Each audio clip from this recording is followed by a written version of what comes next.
Kapag nakita mong nakikipaglaban ang iyong pusa sa malaking ahas, huwag kang magpanik.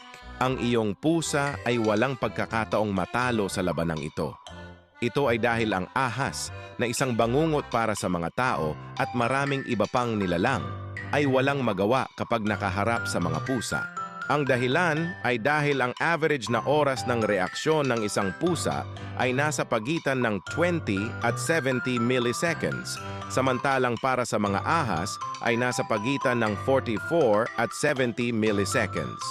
Ang mga ahas ay maaari lamang gamitin ang bilis at oras ng reaksyon na ito kapag sumasalakay o naguurong ng kanilang mga ulo, samantalang ang mga pusa ay maaaring igalaw ang kanilang mga paa, ulo, gulugod, leeg at buong katawan sa bilis na ito.